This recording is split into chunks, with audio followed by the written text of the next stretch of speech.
just one. Then after you eat that, you might as well have a Snicker now, you sucker. I mean, it's challenging. My mother fixed the kind of sweet potato pie you can't eat with your shoes on. Have to take your shoes off so you can wiggle your toes. It sticks on my fingers. It says, eat it. One little bite won't hurt. That voice, constantly. Little demons from Colonel Sanders driving my car in there. I had to say, no. I'll diet tomorrow. I saw a skinny man get hit by a truck. Had he had a little bit more weight, he might have lived, you know.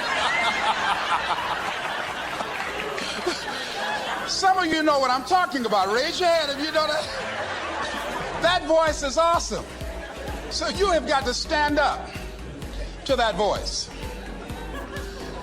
When you're working on something you want to achieve, you have got to stand up to that voice. You've got to sell yourself every day on your abilities, on what you're doing, on the goal that you want to reach.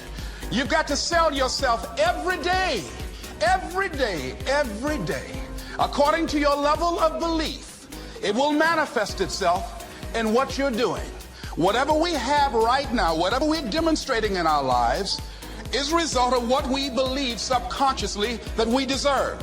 And part of increasing that belief level is that you have got to convince yourself every day.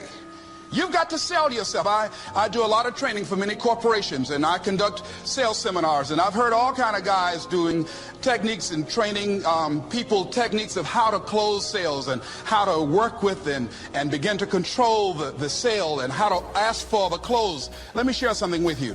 You can learn all the techniques in the world. If you don't believe in yourself, it won't happen for you. I learned all of it.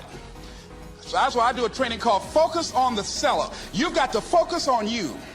And as you convince you, as you sell yourself every day, you will begin to see a difference in the things that you're doing. Selling yourself on your ability to perform a job, to achieve a certain objective. Telling yourself every day, here I go again. And I got what it takes. This is my day, and nothing out here is going to stop me. And when you go out there, life say, come over here.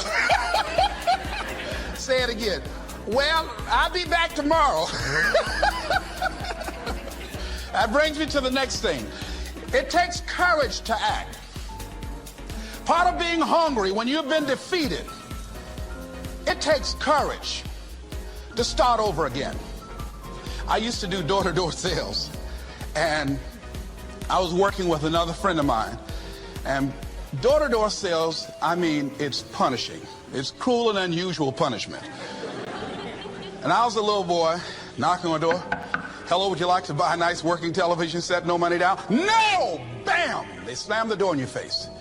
And the friend of mine that was working with me, they slammed the door in his face, and I looked back, and he was going to the car. He said, I can't do this. And he sat down in the car, and he said, you go ahead, I'll be here when you get back. Now, he had a mother and father to take care of him. My mother was ill. I am adopted. I was hungry. I had to go on. I learned something about myself. That when you step into your fears, somebody said, it was Winston Churchill, he said that courage is going from failure to failure without losing enthusiasm.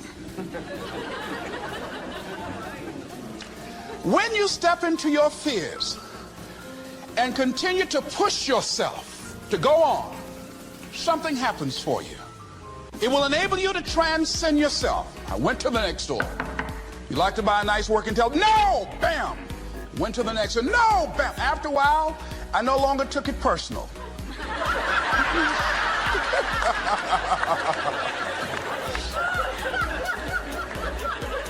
And I began to play a game. I said, well, I know there's a yes out here somewhere. And I'm going to keep on till I find it. And I'm not going home until I do.